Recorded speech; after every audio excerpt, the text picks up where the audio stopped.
नमस्कार दोस्तों, आपको बता दें कि ये रुखवानी पब्लिकेशन के ये बुक है जो सेट इसमें 24 सेट है जो बिहार एसएससी इंटर स्तरीय उसका सेट 24 जो प्लेटफॉर्म रुखवानी पब्लिकेशन का है उसका हम इसमें आपको इस वीडियो में हम आपको साइंस पढ़ाएंगे। लगभग 25 क्वेश्चन जो पूछा जाएगा बिहार एसएससी में उसका डिटेल सॉल्यूशन और अच्छी तरीक़ा से समझाया जाएगा।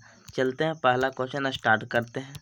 देखिएगा, पहला क्वेश्चन है, देखिएगा साइंस का पहला क्वेश्चन ये है, बोल रहा है कि एक कांच के गिलास में, एक कांच की गिलास मतलब एक शीशा का गिलास है, ठीक है। कांच के गिलास में गर्म पानी लेकर रेफ्रिजरेटर के फ्रिज में रख दिया जाता है। एक कांच के गिलास है, इसको में गर्म पानी है, उसको एक रेफ्रिजरेटर है जिसको फ्रिज आप बोलते हैं, उसको में इसको रख दिया गया जो ताप 0 तक था। ताप 0 कम से कम कितना है, अधिकतम 0 से नीचे नहीं होगा। आप समझते हैं कि इसको मतलब बड़ा होता है, माने अधिकतम बड़ा 0 हो सकती है, उससे बड़ा मतलब नहीं हो सकता है। यदि गिलास के पानी का ताप मापते हैं तो निम्न में से कौन सा ग्राफ समय के साथ ताप में परिवर्तन को सही दर्शाएगा। तो आपको बता दें कि कोई भी जब 0 से नीचे नहीं होगा तब क्या कीजिएगा, ताप है ये ताप हो जाएगा और इधर समय हो जाएगा।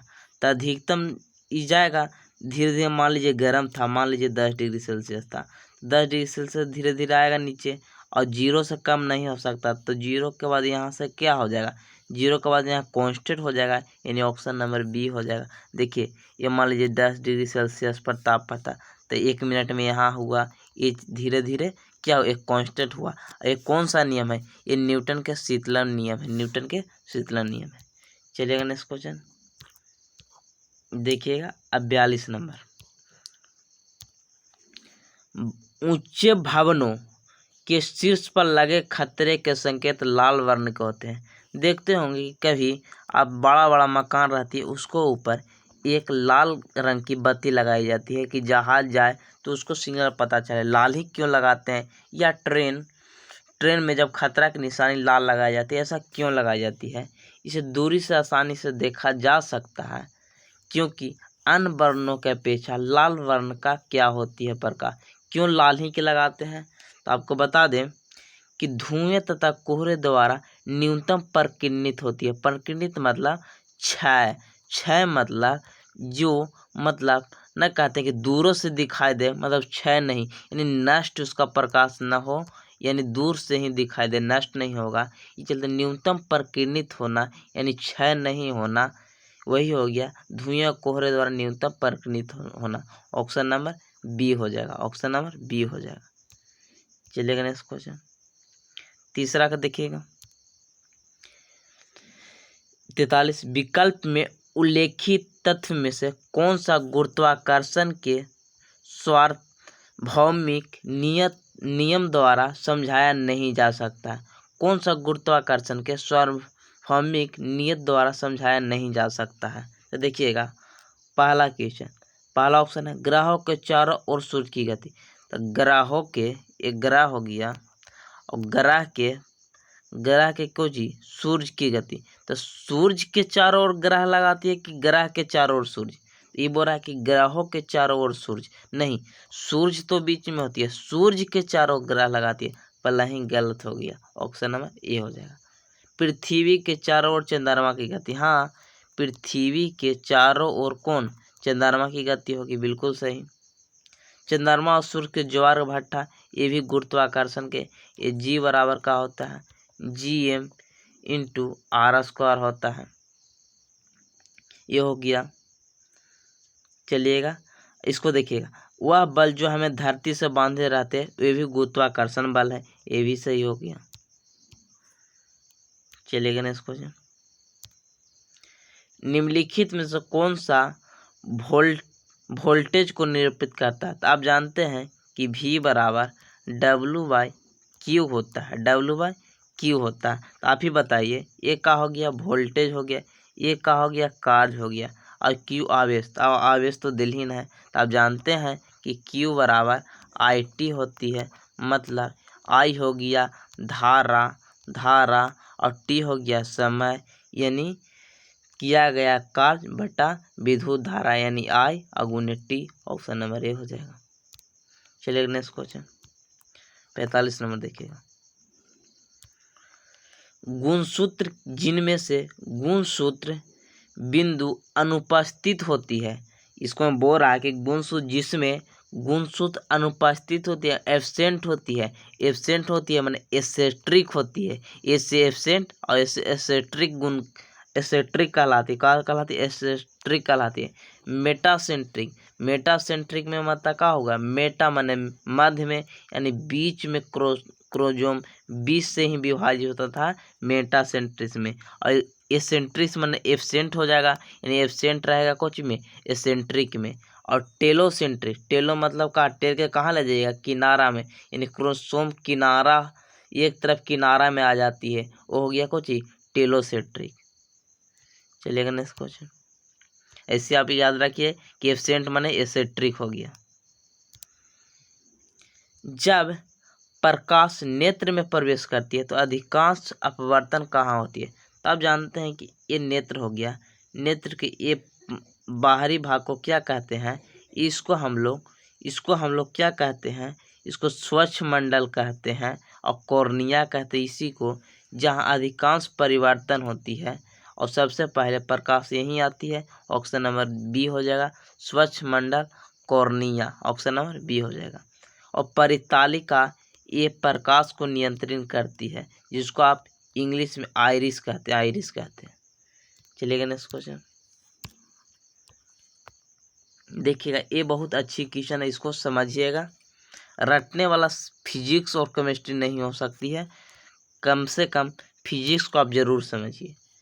वायु के कांच के आयताकार स्लैब पर आपतित किसी प्रकाश की किरणें, ये वायु के कांच के समका के हैं, कांच के हैं, कांच के हैं, ये का है? कांच के।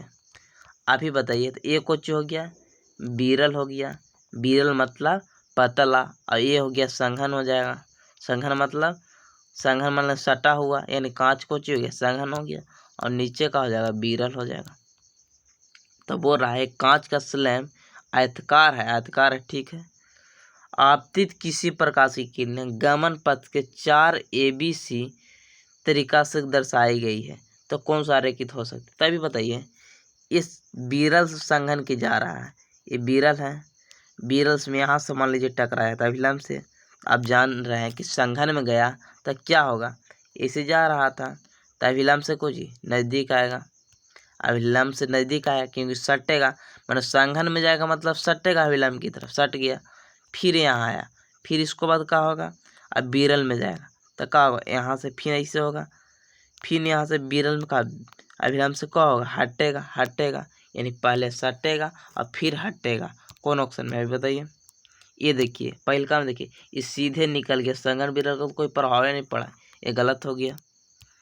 ये देखिए ये कह रहा, मान लीजिए यहाँ पर अभिलंब बना है और यहाँ पर अभिलंब बना है, तो यहाँ क्या हुआ? ये सरल था, ये बिरल था, बिरल से क्या हो गया? संघन में जा रहा था, जाना चाहिए ऐसे तो चला ऐसे, तो ये सट गया। फिर यहाँ से कुछ दूर गया और फिर अभिलंब से इसको जाना चाहिए था ऐसे ऐसे, और चलिए कुछ अभिलंब से दूर हो गया। यानी ऑप्शन नंबर कौन हो गया? बी हो जाएगा, ऑप्शन नंबर बी। सी देख लीजिए, सी देखिए नहीं, सीधे लेके चल आया, ये हो ही नहीं सकता है, कम से कम टेढ़ लांगड़ होना चाहिए इसको।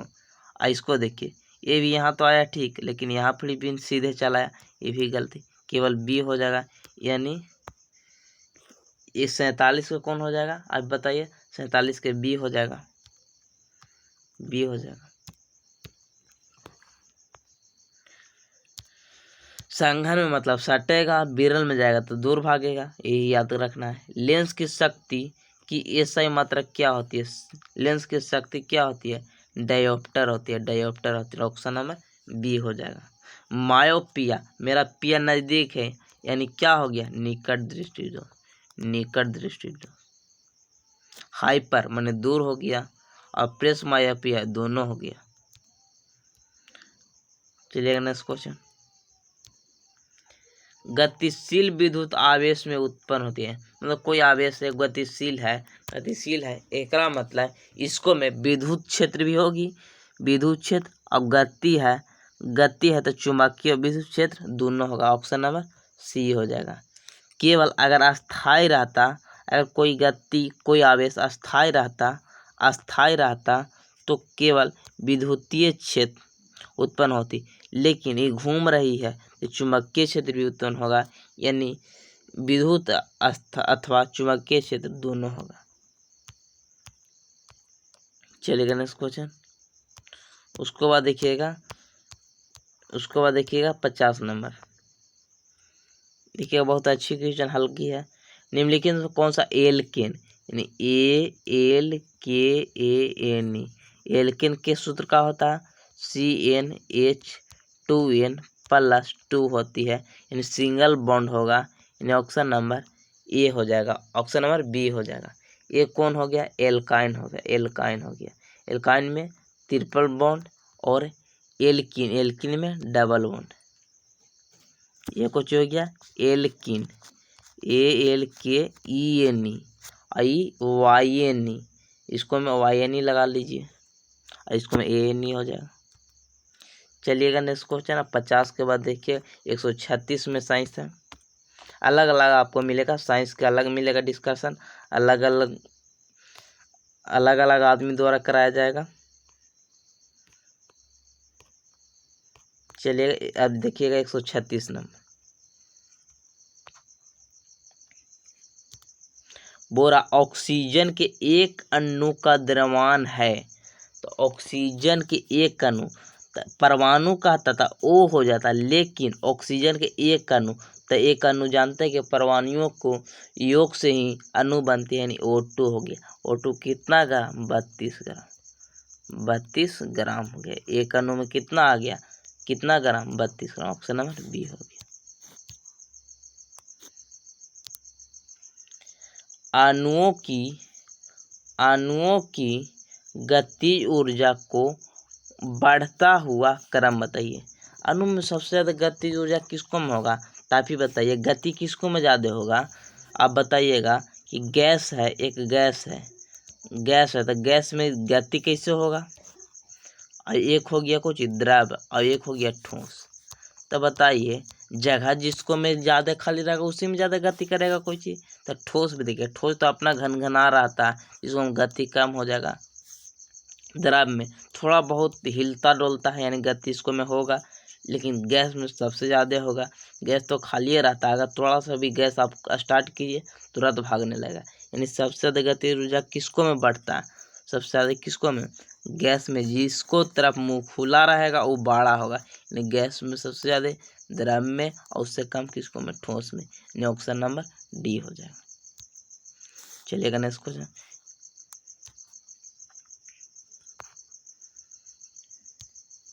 बोरा निम्नलिखित में से किस अम्ल के एकत्रित होने से मांसपेशियों में थकान हो जाती है? आप जानते हैं कि आप दौड़ते हैं तो ऑक्सीजन की अनुपस्थिति में, अगर एक बता दें आपको, एक अच्छी क्वेश्चन है इसको में, अगर ऑक्सीजन के अनुपस्थिति में एक क्या होती है? ऑक्सीजन की अनुपस्थिति में एल्कोहल बनती है, यानी ईस्ट से एल्कोहल बनती है अनुपस्थिति में, लेकिन लैक्टिक अम्ल बनती है मांसपेशियों में। क्यों? ऑक्सीजन के अभाव से, ऑक्सीजन का दौड़ने से ऑक्सीजन के अभाव हो जाती है, न कि अनुपस्थित हो जाएगा तो आप चल ही जाइएगा, लेकिन अभाव हो जाता है दौड़ने के कारण। ये चलते लैक्टिक एसिड हमारी मांसपेशियों में हो जाती है, जिसके कारण थकान हो जाती है। बेंजोइक एसिड हम लोग संरक्षण में प्रयोग करते हैं, फल को संरक्षण करने में करते हैं। चलिएगा नेक्स्ट क्वेश्चन। विसर्जन नली है, उसको में कैथोड किरणों को उत्पन्न करने के लिए कौन सा वायुदाब सही होनी चाहिए? जब कैथोड किरण विसर्जन नली में कैथोड किरण उत्पन्न करना होती है विसर्जन नली में, तो हमारा इसको में याद आपको रखना है कि mm पारा की ज़रूरत होती है। ऑप्शन नंबर डी हो जाएगा 0.001 मिमी Hg। चलिएगा नेक्स्ट क्वेश्चन 40 नंबर देखिएगा। निम्नलिखित में से कौन सा कथन गलत है? गलत को पहचानना है, तो आप ही बताइए। अधातु का होते हैं ऋणायन बनाती है, बिल्कुल सही। अधातु मतलब नेगेटिव होती है, धनात्मक होती है। किसको पर? धातु पर होती है धनात्मक, और अधातु पर ऋणात्मक होती है, ऋणायन होती है, बिल्कुल सही। अधातु मतलब आज से अधातु, आज से अम्लीय, ये अम्लीय बनाती है, और विद्युत का कुचालक होती है। ये धातु अम्लीय ऑक्साइड बनाती है, बिल्कुल सही। और धातु क्षारीय ऑक्साइड बनाती है। अधातु विद्युत की कुचालक होती है, बिल्कुल सही है। अधातु ऋणायन होती है, बिल्कुल सही। ऑप्शन नंबर ए गलत हो जाएगा, अधातु धनायन होती है, ये धातु होती है धनायन। चलिएगा नेक्स्ट क्वेश्चन। अब 40 के बाद देखिएगा 41 नंबर देखिएगा ये सेट की क्वेश्चन है। आपको ऐसा क्वेश्चन कभी आपको परीक्षा में नहीं मिलने वाला है कि कौन से सदस्य नहीं है। एक्टिनाइट श्रेणी में उसको में आपको कब मिलेगा? 57 मिलेगा, 58 मिलेगा, 89 मिलेगा, 90 बनेगा। थोरियम ये सब, लिथियम थोरियम मिलेगा, ये सब मिलेगा। लेकिन ये परीक्षा में ऐसा क्वेश्चन नहीं आती है। ये जो सेट है तो अलग बात है। एक्टिनाइट श्रेणी में 14 तत्व हैं। निम्नलिखित में से कौन सा तत्व इस सदस्य का श्रेणी नहीं? अब बोलेगा इतना याद रखें, नहीं, ये थोड़ा सा दे दिया है, इसको याद रखिए। टीएम नहीं है, यूरेनियम 92 होती है, ये भी लिथियनाइट एक्टिनाइट के होती है, और ये कौन सा है? लिथियनाइट का है। चलिएगा नेक्स्ट क्वेश्चन।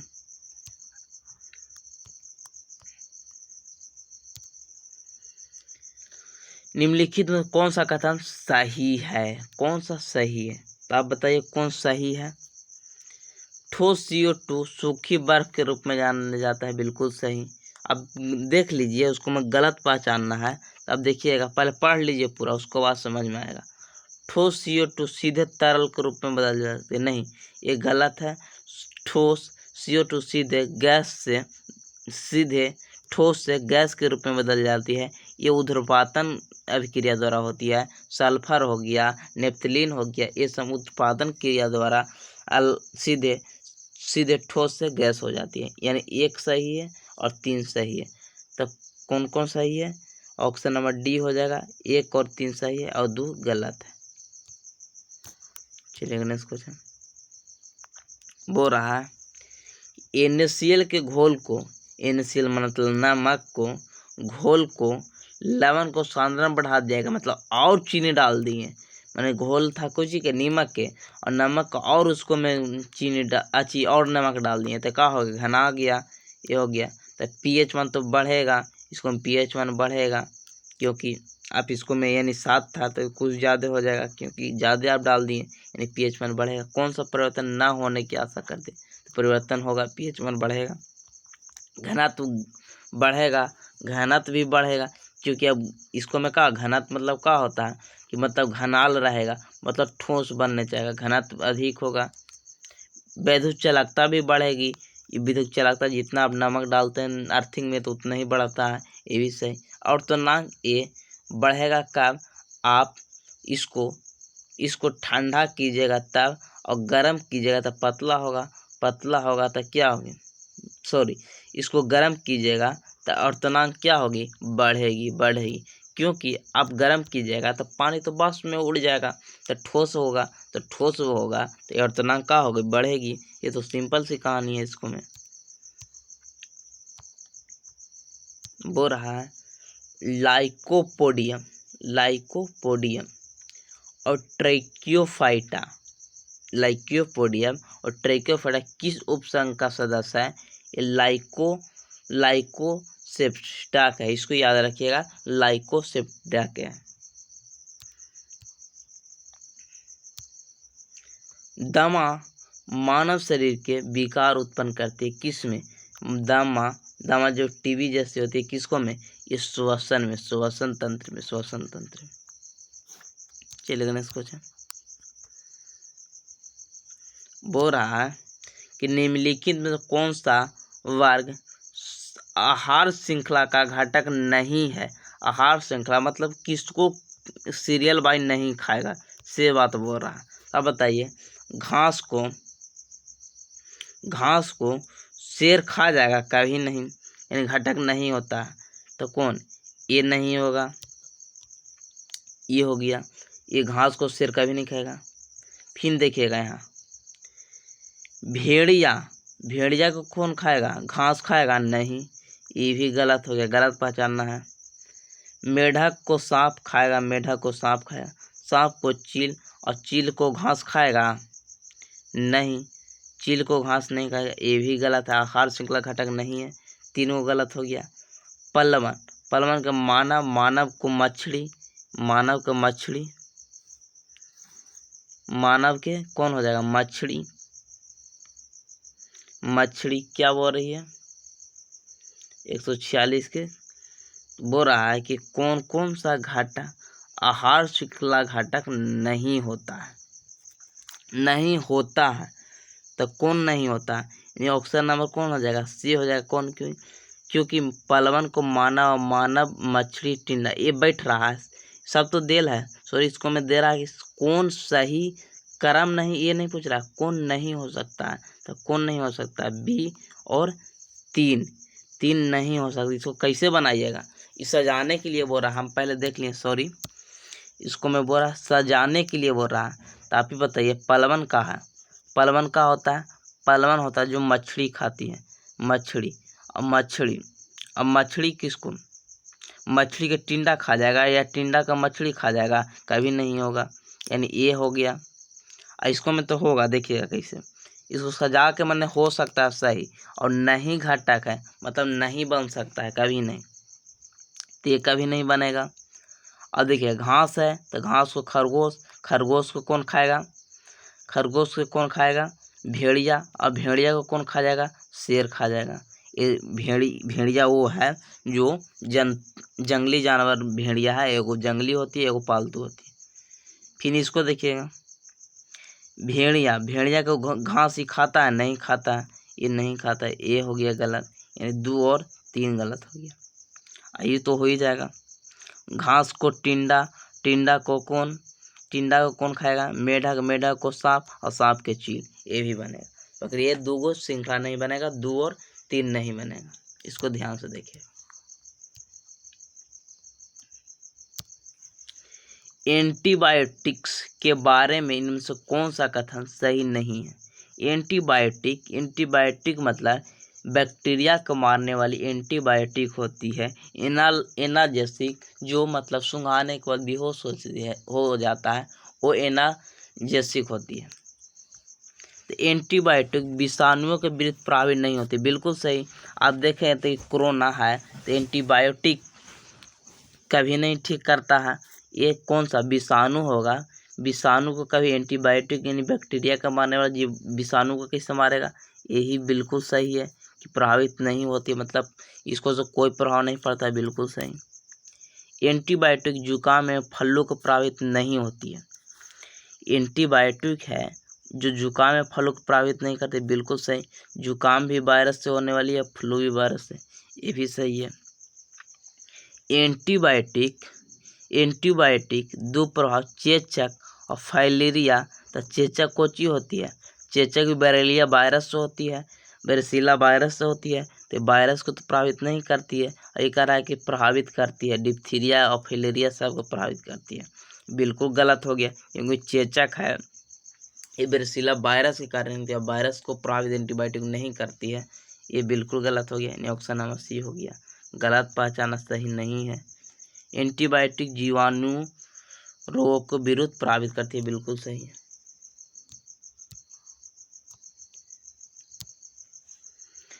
यदि एक आनुवंशिक रोग लक्षण प्ररूपी समान किंतु वाहक मादा से होती है, कुछ नर संतति को हस्तांतरित हो जाती है, रोग कहलाती है।